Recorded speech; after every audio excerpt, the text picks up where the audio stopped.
hello everyone and welcome to the Prayer Pod, a weekly podcast from pray.com.au. Today I'm really privileged to be talking to John L. Allen Jr., who is perhaps the world's best known Vaticanist or Vaticanologist. There's a whole lot of names, I think, attributed well, to the proper What is the proper term? The proper Italian term would be Vaticanista. Vaticanista. That's what we actually call these guys. But I suppose in English you would render that as Vaticanologist, right? Yeah, I suppose so. Anyway, I mean, obviously Australia is reasonably secular, so we probably don't even use those recognize the category so much. Yeah. Anyway, I mean, you can think of me as you've got beat reporters, right? Sure. I mean, somebody who covers the Prime Minister's beat or whatever. Around or all So I'm a beat reporter on the Vatican. Okay, perfect. So you are a religion reporter. So how is it that someone comes to be doing this work? You've worked at the National Catholic Reporter, now you're at the Boston Globe, editing Crux now. Tell us a bit about your history, how you came to be doing it was a total fluke. I mean, first of all, I'm a complete journalistic phony. I've never taken a journalism class in my life. Basically what happened was I had been in seminary briefly, and when I discerned that wasn't the path for me, went to graduate school, met my wife, we get married. So all of a sudden we're in California, I'm trying to do a doctoral degree. Shani, my wife, is trying to support us. Only she can't find a job that, is any better than flipping hamburgers or whatever. We've now been married 23 years. If there's one thing I've learned from 23 years of marriage, and it probably is the only thing, okay? But the one thing I have learned is, if the person you love more than anybody else in the world is chronically unhappy, that's not a good thing, and you probably should do something about it, okay? So I said, well, I'll get a job. Now, I'm 22 or 23 or whatever I was, with a master's degree in religion. What kind of job am I actually going to get that isn't actually flipping hamburgers, right? And so I said, well, maybe I can teach religion at a Catholic school. Okay, so I applied to a Catholic school. They brought me in for the interview. Okay, the principal says to me, well, listen, we also have a journalism class. Do you have any background in journalism? Okay, and I said, well, I read the paper. Okay, good enough. You're now running our journalism program. And I remember I called up the LA Times because I knew nothing about journalism, and I said, listen, and the school was starting in 3 weeks, so I called them up and said, can I come be a fly on the wall one day? Okay, and just see what you do. Okay, and yeah, sure, come out. So I'm there at the 8 o'clock editorial meeting in the morning, right? And people are around a table like this. Okay, it's all these hyper smart, funny, appropriately cynical, sorts of people. That's very surprising. Right, who are sitting around talking about what the absolutely most interesting things going on that day are, and then going out and getting this kind of privileged insider access to it, and then coming back and writing it up. And I'm like, you can actually get paid to, this is unbelievable. Yeah. I don't want to teach this stuff. I want to do it. So, I started freelancing, and one thing led to another, and here I am. That's amazing. So it's quite a story. So you're the author of 10 books, as well as quite a prolific journalism career. What is your process? What's your process for telling a story, whether it's as an article, whether it's in an interview, whether it's as a talk or in a book? Well, the good news about covering the Catholic beat is that there is never any shortage of raw material. Because in some beats, you might sort of go through the day and there is nothing that has happened that strikes you as newsworthy enough to justify, a 600-word piece or a 20-minute podcast. Yeah, whatever. Yeah, right? Or you're on the police beat, and miracle of miracles, one night nobody gets robbed or beat up, right? Yeah. And what do you have to report? Because I don't just cover the Vatican. I use that as a point of departure for doing the global Catholic story. There are 1.2 billion Catholics in the world. We are present in every nook and cranny of the planet. There isn't a single thing that happens anywhere that doesn't have a kind of organic Catholic angle to it. Okay, every day I will start by trying to get a sense, that day, both from my own reporting, from what others are reporting, from talking to colleagues, just what's in the air. Okay, I try to get a sense of what it kind of looks like the big Vatican/global Catholic stories might be that day, and then usually the question is, okay. Of those stories, which one am I in the best position right now to bring added value to? Okay, because you asked about the process. Okay, the way I think about journalism is that there are basically 3 categories of product. Yeah. Okay, there's reporting, which is the just facts thing. Okay? At the other end of the spectrum, there's opinion, which is what should you think about those facts. Okay? Which perfectly legitimate exercise, by the way. In between, there is what I call analysis, okay, which goes beyond just the facts, but it stops short of drawing conclusions. It's like, where did these facts come from, and why are they important right now, and who's behind them, and what does this constituency think about those facts, and what does the other one think, and if the Pope zigged rather than zagged, what might happen, right, and why would he be doing that, right, that kind of thing. Okay, and the question is, which of the big Catholic stories percolating today do I feel like I know well enough to be able to deliver that kind of treatment? Okay, because people don't come to me just for what is today's news. Okay, they come to me for what does today's news mean, and to be able to answer that question, I first have to know. You know, and so the question is, all right, do I already know? Do I feel like I'm already in a position? Do I know the right people to call that I feel like, you know, reasonably expeditiously, you know, I could get up to speed? Or is this something that's going to take me 6 months, and so I need to put it in that file, right, the inactive file, something I'll come back to when I can.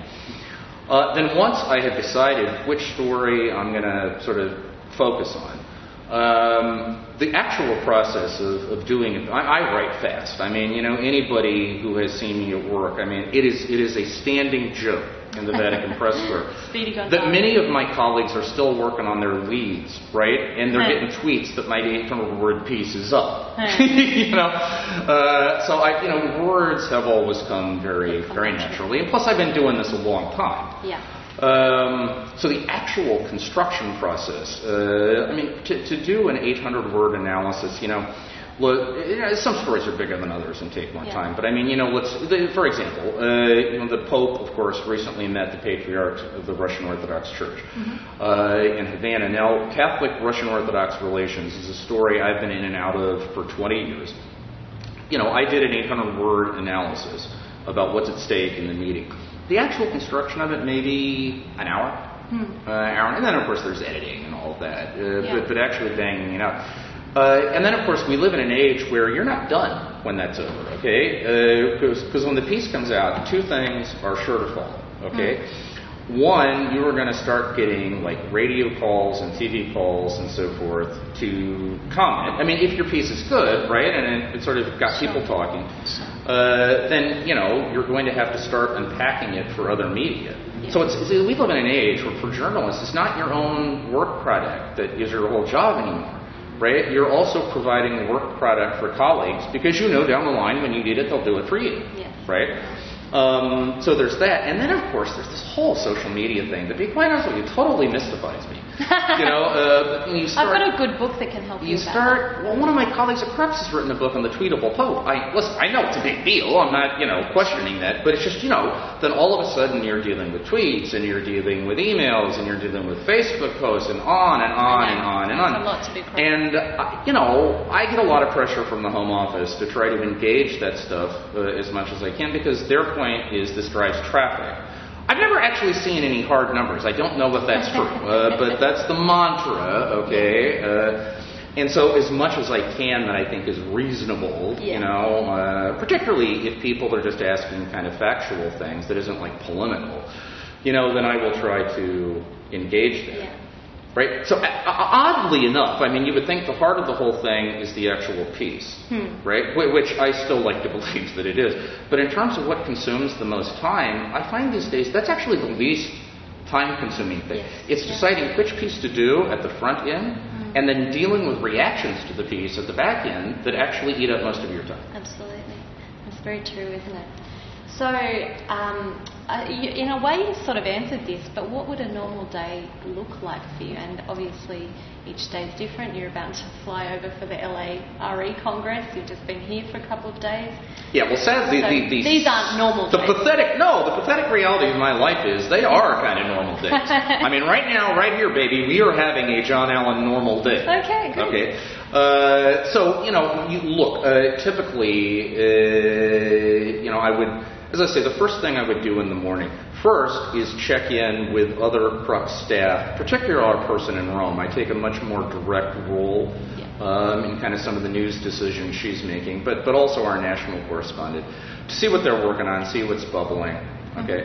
Then, secondly, then you check the standard, we all have our own specialized news feeds, and so, you check all of that. Go through the 1,001 emails that have undoubtedly come in, some of which, shockingly, some of which these days are actually still helpful. Because sometimes it's like a press release about something you didn't catch. Sometimes it's a guy you met, 15 years ago at a conference in Rome saying, hey, I'm in Uganda right now, and I don't know if you've been paying attention, but there's this Catholic thing going on here, whatever. So you sort through all of that, and then, as I say, you make the decision about what piece, because I don't do a piece every day, but it's close to that. So usually, you would make a decision what I'm going to write. I would find time to write it, and usually have to slot that in between like speaking gigs, or getting to the airport, or back from the airport, or going off to the ABC to talk about George Pell, or whatever it is. Well, we won't talk about George Pell today. Thank God, you're the first camera or the first microphone that has been put in front of my mouth since I got to this country that we're not talking about George Pell. That's fine. No, that's right. We'll leave the card alone for the moment.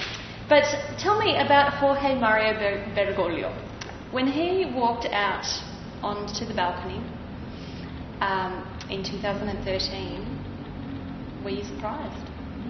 Well, my first emotional reaction was deep panic, because I was sitting on a CNN set narrating these events, and right before the Habemus Papam moment, which is, when the name of the Pope is presented, right before that, the producer would come in my ear and said, John, is this going to be in Latin?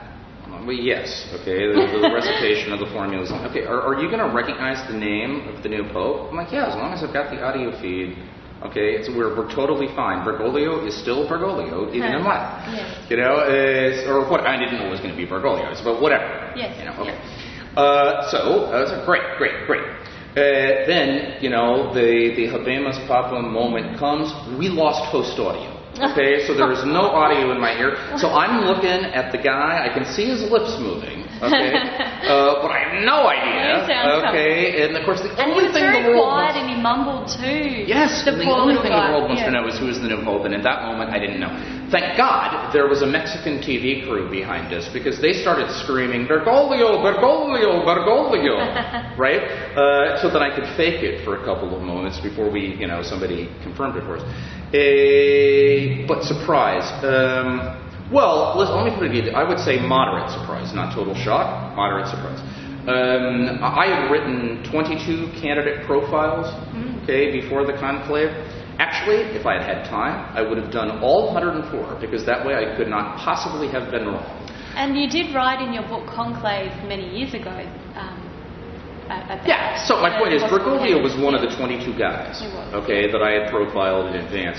And listen, he had basically been the runner-up in 2005, so obviously you have to take that seriously. Yes. One of the few handicapping guides we had in 2013 was past performance. There had been a conclave just 8 years before. We didn't have that in 2005, because the last one had been 1978. It was a totally different cast of characters. Absolutely. Right? So you had to take Bergoglio seriously. That said, I had also written that there were some things that in the abstract could count against it. One would be precisely the past performance. They might think, well, we kicked the tires on this guy the last time. Let's go look someplace else. Or they might think the last time we elected a pope in his 70s, we don't want to do that again. Or they might have thought that his profile just wasn't what they were on the market for. So he would not, in those days everybody wanted the top 2 or 3 names. Okay, he was typically not one of the top 2 or 3 names I would give. Now if they said, okay, now give us your B list. Yeah. Okay, I had him on my B list. Yeah. Okay, there we go.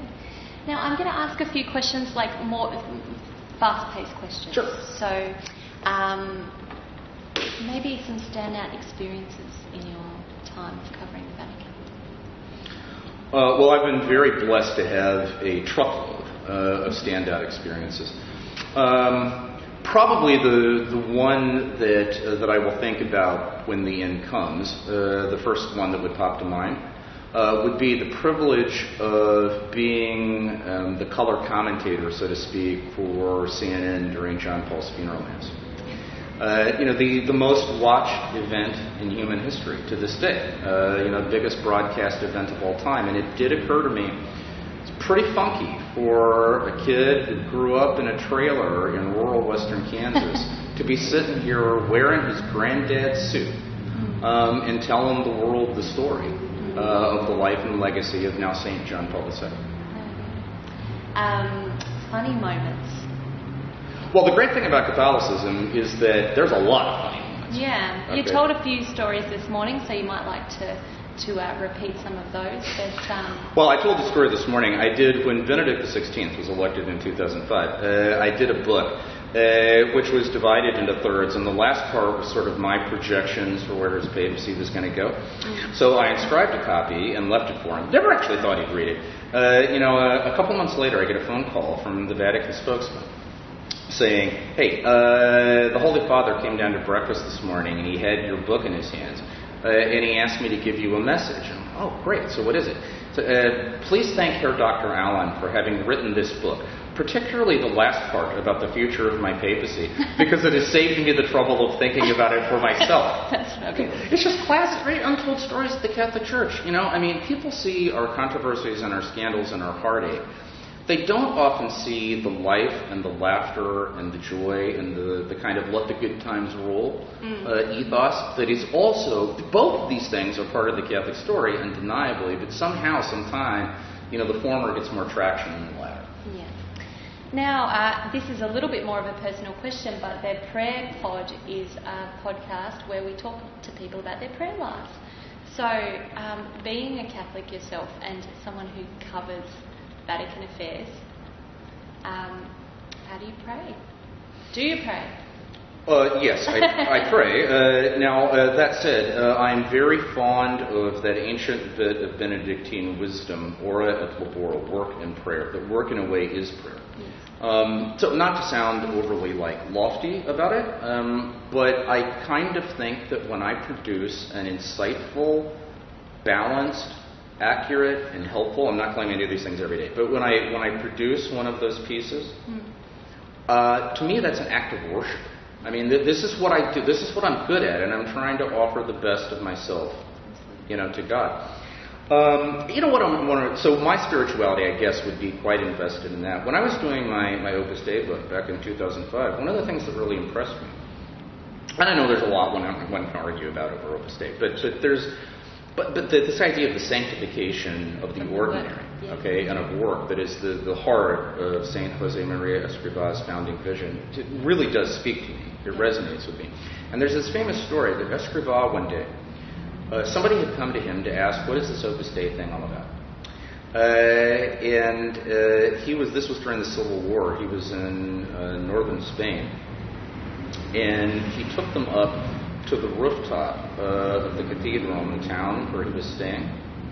And he showed him these gargoyles, okay, that had been fastened by the craftsmen, who built the basilica, that could not be seen from the street. They could not be seen from anywhere but the rooftop. And basically nobody ever went up on this rooftop because they didn't let people go up, okay? And Escriva said to his friend, look how beautiful it is. Look how well done it was. The guy who made that knew that the only eyes that would possibly ever see his work were the eyes of God, and he poured his heart and soul into it. That's right. And so that's how I think. Now, I mean, certainly there are more conventional forms of prayer. Generally not during big papal events, because during big papal events, I'm working backstage. Absolutely. I mean, to me, a papal mass is like cats. Okay, a lot of moving parts, and I got work to do. So no, there's certainly more conventional forms of prayer, both the liturgy and also devotional prayer. But if you ask where I find most spiritual nourishment, it really is the work, and trying to see the work, not just as a kind of sexy news story, but in some ways as the contribution I am able to make to the people of God. Absolutely. Well, we might finish with a quick round, which is just I'm going to ask the lightning round. The lightning round. And the first thing that comes into your mind. Okay. Say. Go. Favourite colour? Green. If you could meet one person, living or dead, who would it be? I know this has to be zippy. Unfortunately, the 3 people during my lifetime I most would have wanted to meet, I've been able to. Well, Carol Wojtyla, John Paul II, Joseph Ratzinger, Benedict XVI, and Jorge Maria Bergoglio, Pope Francis. But you mean somebody I wasn't able to meet or haven't been able to meet? Yeah. And you ask me as a person or as a journalist? Because as a journalist, for example, I would love to meet Vladimir Putin. I think that would be a fascinating conversation. I'm not sure I want to personally run into him in a dark alley. Okay. It's a bit frightening. Okay, let's do this. Like a Catholic figure that I've never had the chance to meet during my lifetime that I really would have liked to. You know, my life and his didn't overlap by any more than 3 years. But it's a great source of regret to me that I never met Padre Pio. Just because of the stature and grandeur of the guy. B, because I grew up in Capuchin schools. The Capuchins are my boys. Yeah. You know, and he probably for all time will be the most famous and beloved Capuchin saint.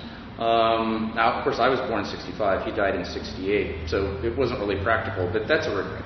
Okay. Book that you think everybody should read? You mean not one of mine? Not one of yours.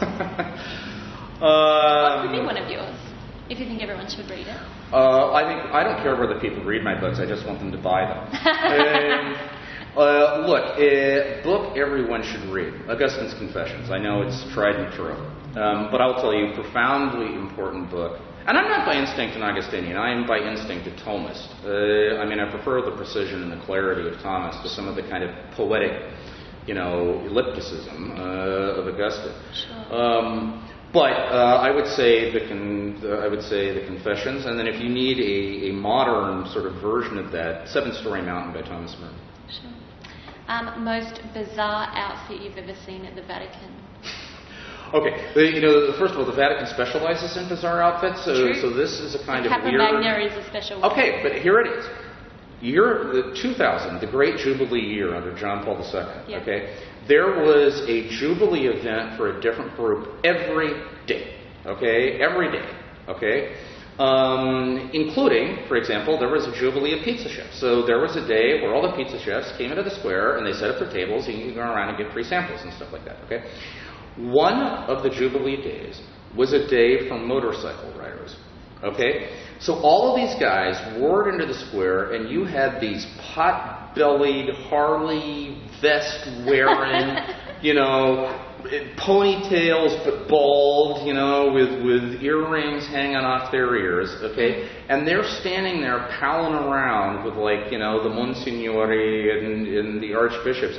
If you had asked me, would I ever expect to see an honest-to-God member of the Hells Angels wearing the outfit, standing next to the Cardinal Secretary of State in the middle of St. Peter's Square, I would have said, that's something I would not have bet on.